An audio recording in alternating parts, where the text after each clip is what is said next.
Mount Abu પણ કાતિલ ઠંડીની ઝપેટમાં આવ્યું છે। સતત 5મા દિવસે પારો માઇનસમાં પહોંચ્યો। ઉત્તર ભારતમાંથી આવી રહેલી ઠંડી હવાઓના કારણે હિલ સ્ટેશન માઉન્ટ આબુમાં તાપમાનના પારામાં તીવ્ર ઘટાડો નોંધાઈ રહ્યો છે।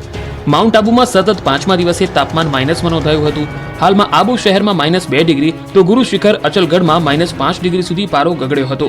માઇનસમાં તાપમાન હોવાથી સ્થિતિ એવી બની છે કે બહાર પાર્ક કરેલા વાહનો પર બરફના થર જામી જાય છે તો મેદાનો પર પણ બરફના થર જામી જાય છે।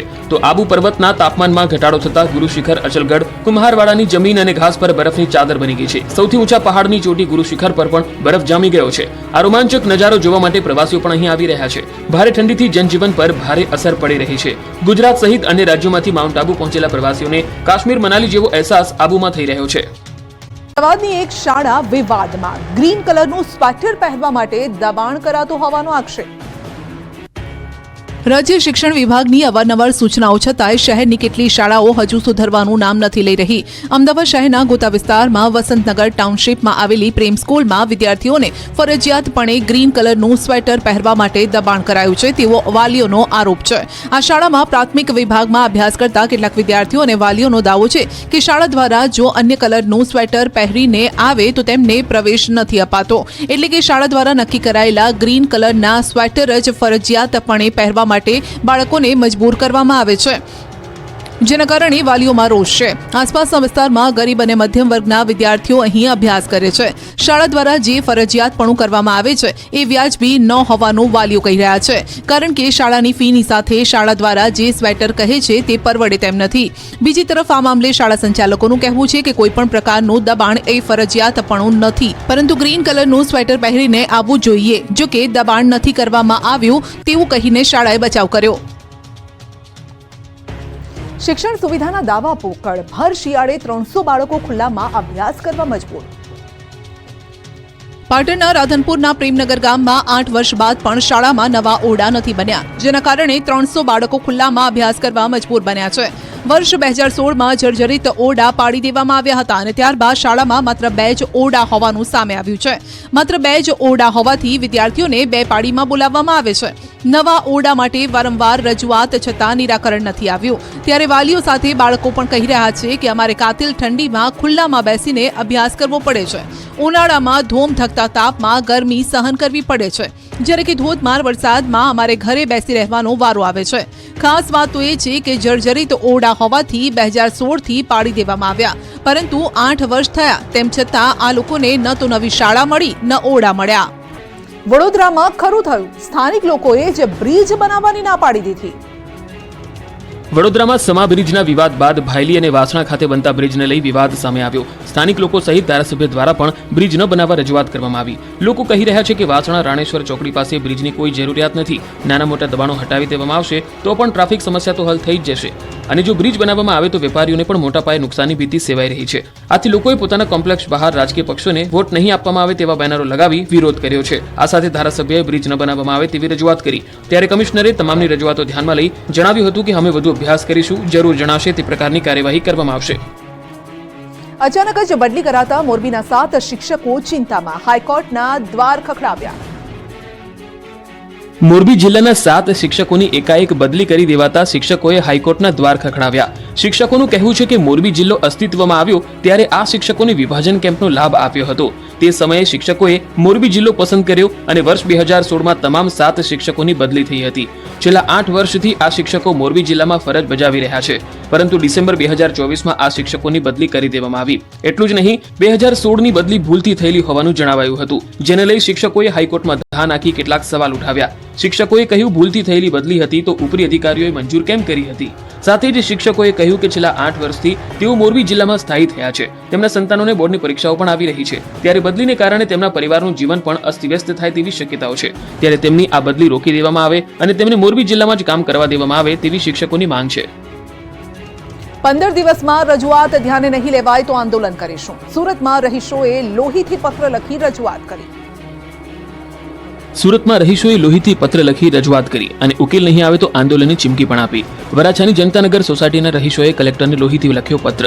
સોસાયટીમાં કોમર્શિયલ કામો થવાથી ત્યાં રહેતા લોકોએ આ મામલે અનેકવાર રજૂઆત કરી હતી, પરંતુ કોઈ નિરાકરણ ન આવતા સોસાયટીના રહીશો દ્વારા પોતાના લોહીથી કલેક્ટરને પત્ર લખીને આવેદનપત્ર આપ્યું અને આ મામલે કાયદેસરના પગલાં લેવામાં આવે તેવી માંગ કરી. વાત એવી છે કે જનતાનગર સોસાયટીમાં 755 ફ્લેટ આવેલા છે. સોસાયટીના કેટલાક ફ્લેટ્સ કોમર્શિયલ કરી દેવાયા છે અને કોમર્શિયલ કામ પણ કરી દેવાયું છે, જેથી લોકોને મુશ્કેલી પડી રહી છે.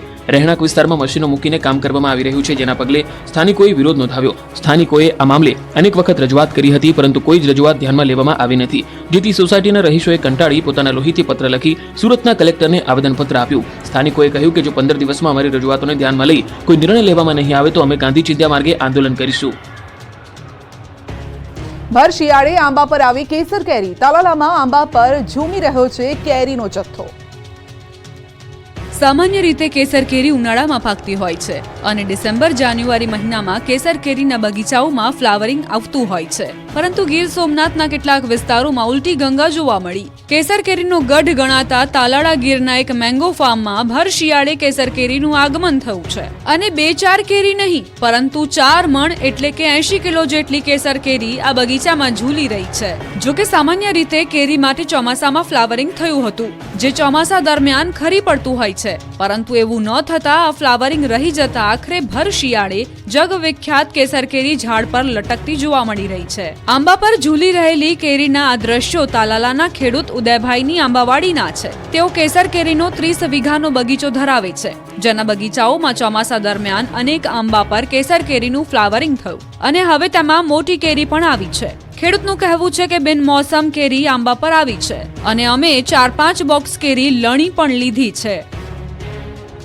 અધિકારીઓની બેદરકારીથી આરોગ્ય કેન્દ્રને લાગ્યા તાળા. ગણદેવીમાં લોકો હેરાન પરેશાન. નવસારીના ગણદેવીના ઉંડાચ ગામમાં 28 લાખ રૂપિયાના ખર્ચે બનેલું પેટા આરોગ્ય કેન્દ્ર શોભાના ગાંઠિયા સમાન બન્યું છે. આ આરોગ્ય મંદિર 7 મહિના અગાઉ નવું બનાવવામાં આવ્યું છે, પરંતુ અધિકારીઓની બેદરકારીથી ગામનું પ્રાથમિક આરોગ્ય કેન્દ્ર બંધ છે અને તેની બહાર ખંભાથી તાળા લટકી રહ્યા છે. સ્થાનિકોએ કહ્યું છે કે અધિકારીઓની મિલીભગતને કારણે કોન્ટ્રાક્ટર આરોગ્ય કેન્દ્રની નબળી ગુણવત્તાનું અને અધૂરું કામ મૂકીને જતો રહ્યો છે. આરોગ્ય કેન્દ્રમાં નબળી ગુણવત્તાના દરવાજા છે તો હજુ કેટલાક રૂમમાં દરવાજા પણ નથી લગાવાયા. બીજી તરફ આરોગ્ય કેન્દ્રમાં લાઇટનું કનેક્શન પણ નથી અપાયું. આરોગ્ય કેન્દ્રના એક કર્મચારીએ કહ્યું, વારંવાર રજૂઆત છતાં અધિકારીઓ હજુ સુધી આરોગ્ય કેન્દ્ર શરૂ કરાવતા નથી, જેથી લોકોને ભારે હાલાકીનો સામનો કરવો પડી રહ્યો છે. લોકો હાલમાં જર્જરિત અને જૂના મકાનમાં આરોગ્યની સેવા લેવા માટે મજબૂર છે. કાયમી કુલપતિ નહીં હોવાથી ભાવનગરની યુનિવર્સિટીના કામ ખોરંભે ચડ્યા. ભાવનગરની મહારાજા કૃષ્ણકુમારસિંહજી યુનિવર્સિટીમાં કાયમી કુલપતિની નિમણૂકની માંગ ઉઠી. યુનિવર્સિટીમાં મોટાભાગના હોદ્દાઓ પર ઇન્ચાર્જ પર મૂકેલા વહીવટદારો કામ કરી રહ્યા છે, જેના કારણે યુનિવર્સિટીમાં નીતિ વિષયક નિર્ણયો લઈ શકાતા નથી. જો કે સરકારમાં કાયમી કુલપતિની નિમણૂક કરવા અગાઉ રજૂઆત પણ કરાઈ છે, છતાં તેનો કોઈ ઉકેલ આવ્યો નથી. ખુદ વાઇસ ચાન્સેલરની સીટ પણ ઇન્ચાર્જથી ભરાઈ છે. એક તરફ યુનિવર્સિટી પરિસરમાં રોડ રસ્તાઓ જર્જરિત બન્યા છે, તો બીજી તરફ યુનિવર્સિટીને મળેલી લાખો રૂપિયાની ગ્રાન્ટ હજુ પણ વણ વપરાયેલી હોવાનો આરોપ થયો છે. ગુજરાત પબ્લિક એક્ટ લાગુ થયાને 1 વર્ષ થયું, પરંતુ હજુ પણ યુનિવર્સિટીના તમામ વિષયો માટેના બોર્ડની રચના પૂરી કરી શકાઈ નથી. મહત્વનું છે કે વર્ષ 1978 થી 2024 સુધીમાં મહારાજા કૃષ્ણકુમારસિંહજી યુનિવર્સિટીમાં અત્યાર સુધીમાં 34 વાઇસ ચાન્સેલર નિમાયા હતા, જેમાંથી 19 વાઇસ ચાન્સેલર ઇન્ચાર્જ પર હતા. ડ્રાયફ્રૂટનો ગોળ સાંભળીને નવાઈ લાગશે, પરંતુ ગીર સોમનાથના એક ખેડૂત યુવકનું આ નવું નજરાણું. તાલાલાના બોરવાવ ગામના ખેડૂત યુવકે બનાવેલા ડ્રાયફ્રૂટ ગોળનો સ્વાદ લોકોને દાઢે વળગ્યો છે. ખાસ કરી શિયાળામાં ગોળની માંગ ખૂબ રહે છે. ડ્રાયફ્રૂટ ગોળ બનાવનાર સંજય શિંગાડાનું કહેવું છે કે અમારા ડ્રાયફ્રૂટ ગોળમાં કાજુ બદામની સાથે સાથે દેશી ઘી અને આયુર્વેદિક ઓસડિયા નાખવામાં આવે છે. આ ગોળનો સ્વાદ થોડો અડદિયા જેવો આવે છે. અહીં ફક્ત ડ્રાયફ્રૂટ ગોળની સાથે સામાન્ય ગોળ તો બનાવવામાં આવે જ છે. સામાન્ય ગોળનો ભાવ 50 થી 55 રૂપિયા પ્રતિ કિલો છે, જ્યારે ડ્રાયફ્રૂટ ગોળનો ભાવ 120 રૂપિયા પ્રતિ કિલો છે, જ્યારે બજારમાં આ ગોળની કિંમત 150 થી વધુની છે. આ ગોળ ફ્રીજની બહાર 3 મહિના સારો રહે છે. આમ તો ગોળ વધારે મહિના સારો રહી શકે છે, પરંતુ ડ્રાયફ્રૂટ ખોરું થવાની શક્યતા રહે છે. હાલ આ ગોળનો સ્વાદ આસપાસના વિસ્તારના લોકોને દાઢે વળગ્યો છે.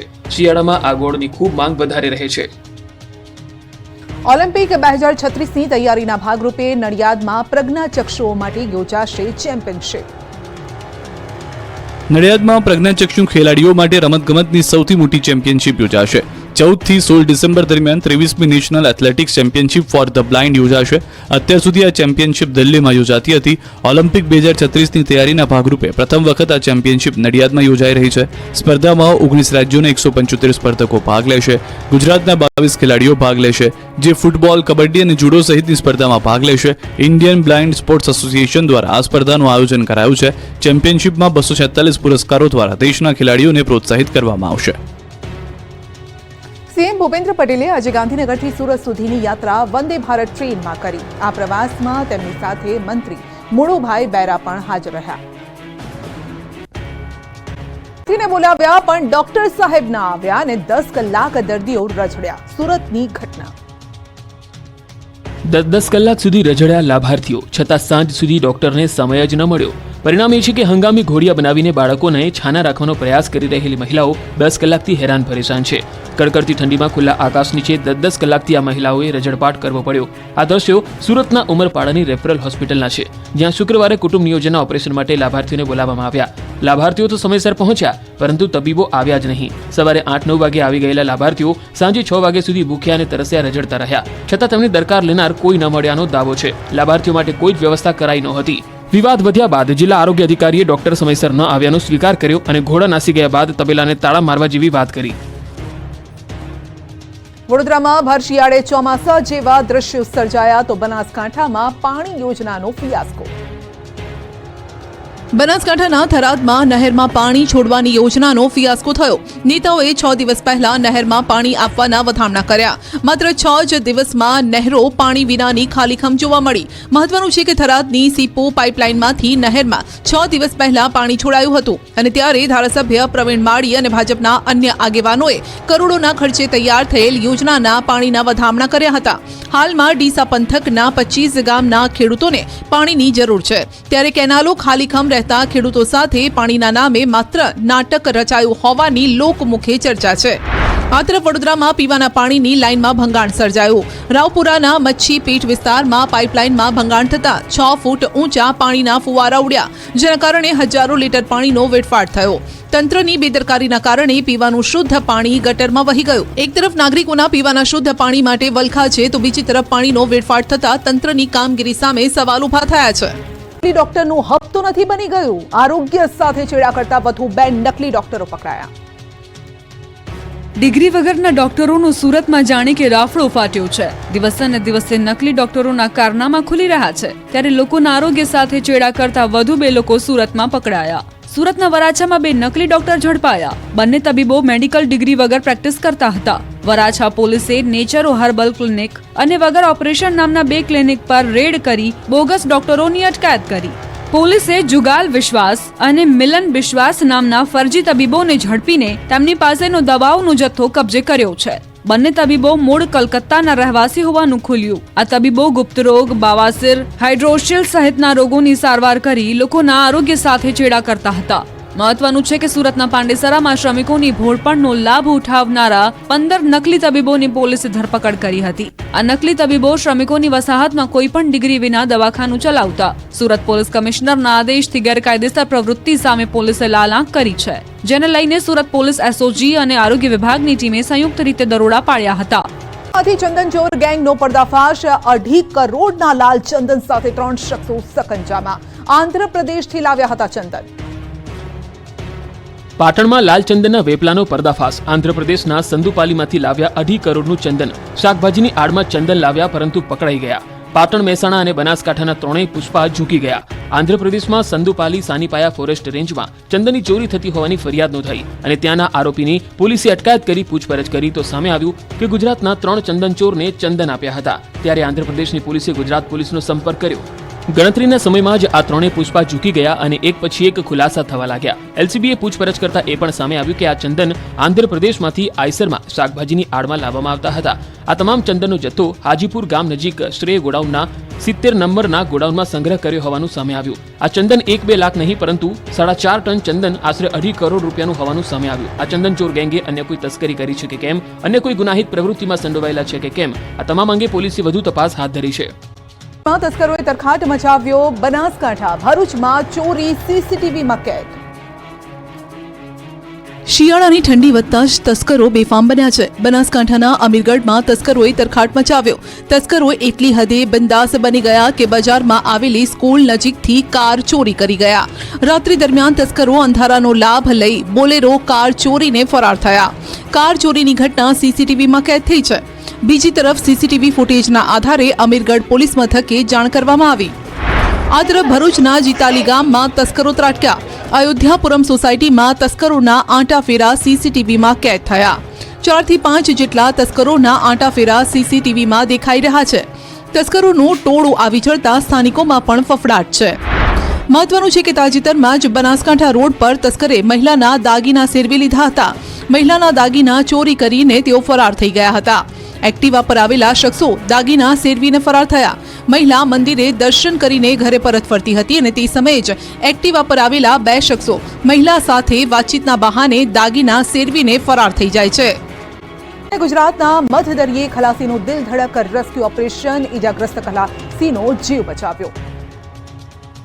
મહારાષ્ટ્ર અને ગુજરાતની હદ પર મધદરિયે કોસ્ટગાર્ડે દિલધડક રેસ્ક્યુ ઓપરેશન કર્યું. દહાણુના દરિયામાં માછીમારી કરી રહેલી એક બોટમાં અકસ્માતે એક ખલાસીને ઈજા થઈ હતી. ગંભીર ઈજાને કારણે તબિયત લથડતા કોસ્ટગાર્ડના જવાનો તેની મદદથી પહોંચ્યા હતા. કોસ્ટગાર્ડની ટીમ દ્વારા 10 કિલોમીટર દરિયામાં જઈ અને ઈજાગ્રસ્ત ખલાસીને બોટમાંથી દરિયા કિનારે લાવી દહાણુની હોસ્પિટલમાં સારવાર માટે દાખલ કરવામાં આવ્યો હતો. મધદરિયે કોસ્ટગાર્ડનું રેસ્ક્યુ ઓપરેશનનો વિડીયો સોશિયલ મીડિયામાં વાયરલ થયો. રેસ્ક્યુ ઓપરેશન માટે કોસ્ટગાર્ડની ટીમ 10 કિલોમીટર સુધી દરિયામાં પહોંચી હતી. દહાણુથી 10 કિલોમીટર દૂર દરિયામાં રાધેકૃષ્ણ નામની બોટમાં કોઈ કારણસર ખલાસીને ગંભીર ઈજા થઈ હતી. આથી તેને સારવારની જરૂર હતી. આથી બોટ માલિકે આ અંગે કોસ્ટગાર્ડને જાણ કરી હતી. ઘટનાની જાણકારી મળતા જ કોસ્ટગાર્ડની રેસ્ક્યુ ટીમ તાત્કાલિક મદદે પહોંચી અને દરિયામાં જઈ બોટમાં ઈજાગ્રસ્ત રણજીત દામાનું રેસ્ક્યુ કરી અને દરિયા કિનારે લાવી દેવાયા. કોસ્ટગાર્ડની સમયસર મદદને કારણે ખલાસીને તાત્કાલિક સારવાર મળી ગઈ. ઢોરથી દાહોદવાસીઓ ત્રાહિમામ. રસ્તા પર ઠેર ઠેર પશુઓનો અડીંગો. દાહોદમાં રખડતા ઢોરનો આતંક જોવા મળ્યો. જ્યાં જુઓ ત્યાં રોડ પર રખડતા ઢોરે અડીંગો જમાવતા શહેરીજનો મુશ્કેલીમાં મુકાયા. સ્થાનિકોએ પાલિકા તંત્ર સામે રોષ વ્યક્ત કર્યો. દાહોદમાં રખડતા પશુના કારણે થોડા દિવસ અગાઉ એક વ્યક્તિએ પોતાનો જીવ ગુમાવવો પડ્યો હતો. આવા અનેક લોકો ઈજાગ્રસ્ત પણ થયા છે. અનેક લોકોના વાહન સહિત માલ સામાનને નુકસાન પહોંચ્યું છે. એક તરફ દાહોદને સ્માર્ટ સિટી બનાવવા માટે કામગીરી ચાલી રહી છે, પરંતુ બીજી તરફ દાહોદમાં રખડતા ઢોરનો કોઈ પણ ઉકેલ નથી આવતો. રખડતા ઢોરના ત્રાસથી સ્થાનિકો ત્રાહિમામ પોકારી ઉઠ્યા છે. લોકોની મુશ્કેલીને વાચા આપવા અમારી ટીમ પણ તંત્ર પાસે પહોંચી. પાલિકા પ્રમુખ નીરજ દેસાઈ સાથે વાતચીત કરી. પાલિકા પ્રમુખે કહ્યું કે ટૂંક સમયમાં રખડતા પશુઓને પકડવાની કામગીરી હાથ ધરાવવાની છે. બર્ફીલા પવનો સાથે કમોસમી વરસાદ વરસશે, અંબાલાલે કરી આગાહી. શિયાળો બરાબરનો જામ્યો છે. રાજ્યમાં સુસવાટા ભર્યા પવનોથી કોલ્ડ વેવ જેવું વાતાવરણ સર્જાયું છે. જો કે આ દરમિયાન હજુ પણ તાપમાનનો પારો ગગડે તેવી શક્યતા છે. હવામાન નિષ્ણાંત અંબાલાલ પટેલે આગાહી કરી છે કે આગામી દિવસોમાં ઉત્તર ગુજરાતમાં તાપમાનનો પારો ગગડશે. 17 ડિસેમ્બરથી ઉત્તર ગુજરાતમાં ઠંડી વધશે. મહેસાણા, સાબરકાંઠા, બનાસકાંઠામાં કાતિલ ઠંડી પડશે.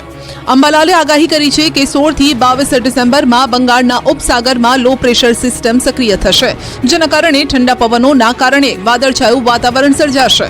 દક્ષિણ ગુજરાતમાં વરસાદ પણ થઈ શકે છે. 1 ડિસેમ્બર દરમિયાન કાતિલ ઠંડીનો બ્રેક મળશે. બર્ફીલા પવનનો ફૂંકાવો છે. રાતો સુધી ઠંડી પડવાની શક્યતા છે અને ન્યૂનતમ તાપમાન 10 ડિગ્રી સેલ્સિયસથી ઊંચું જવાની શક્યતા રહેશે.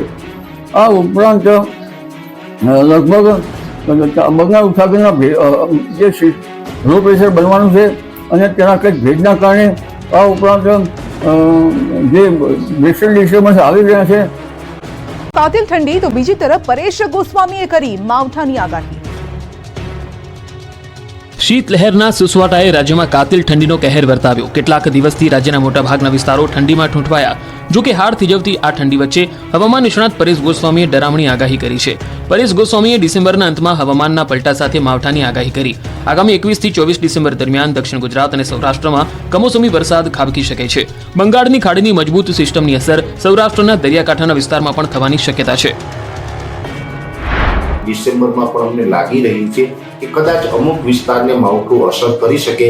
જો કે અત્યારે આપણે લાંબા ગાળાનું અનુમાન છે એટલે એટલું ચોક્કસ ન કહી શકાય કે આ માવઠું થશે, પણ શક્યતાઓ અત્યારે માનીને ચાલવાનું છે. જો ડિસેમ્બરમાં માવઠું થાય તો લગભગ મારું એવું માનવું છે કે 21 થી લઈને 24 ડિસેમ્બર સુધીમાં રાજ્યના અમુક વિસ્તારમાં માવઠું થઈ શકે છે અને કદાચ થાય તો પણ દક્ષિણ ગુજરાત અને સૌરાષ્ટ્રના દરિયાઈ કાંઠાના ભાગોને કદાચ એ અસર કરી શકે છે. ઠંડી એક કહેર મચાવ્યો છે. હવામાન વિભાગે કહ્યું છે કે આગામી દિવસોમાં પણ ઠંડીનો ચમકારો રહેશે. ગુજરાતમાં કડકડતી ઠંડી, લોકો ઠૂંઠવાયા. નલિયામાં કોલ્ડ વેવ જેવી સ્થિતિ. માઉન્ટ આબુમાં જામ્યો બરફ. છેલ્લા એક અઠવાડિયાથી રાજ્યમાં કાતિલ ઠંડી અને સુસવાટા ભર્યા પવનોએ લોકોને ઠૂંઠવી નાખ્યા. શિયાળો જામતા જ વાતાવરણમાં પલટો આવ્યો અને હાડ થીજવતી ઠંડી પડી રહી છે. રાજ્યમાં મોટાભાગના સેન્ટરો પર લઘુત્તમ તાપમાન ઘટીને 15 ડિગ્રીની નીચે પહોંચી ગયું છે. આગામી દિવસોમાં પણ તાપમાન યથાવત રહેવાની સંભાવનાઓ વ્યક્ત કરાઈ છે. રાજ્યમાં નલિયા સૌથી ઠંડુ શહેર બન્યું છે. નલિયામાં લઘુત્તમ તાપમાન ઘટીને 6 ડિગ્રી સેલ્સિયસે પહોંચ્યું. આ સિવાય અમદાવાદમાં સૌથી નીચું લઘુત્તમ તાપમાન 13 ડિગ્રી અને ગાંધીનગરમાં 11 ડિગ્રી સેલ્સિયસ નોંધાયું. રાજ્યમાં સૌરાષ્ટ્ર કચ્છના ભુજ, નલિયા, કંડલા, અમરેલી, રાજકોટ, સુરેન્દ્રનગર, મહુવા, કેશોદમાં લઘુત્તમ તાપમાન 15 ડિગ્રી સેલ્સિયસની નીચે નોંધાયું છે. આગામી 7 દિવસ ગુજરાતનું હવામાન સૂકું રહેવાની સંભાવના છે. આ દરમિયાન વરસાદ કે કોલ્ડ વેવની કોઈ ચેતવણી નથી અપાઈ. હવામાન વિભાગ અનુસાર 7 દિવસ રાજ્યમાં વાતાવરણ શુષ્ક રહેશે. પવનની દિશા ઉત્તર પૂર્વથી પૂર્વ તરફના પવનો ફૂંકાઈ શકે છે, જેને લઈ ઠંડીનો ચમકારો હજુ પણ યથાવત રહેશે.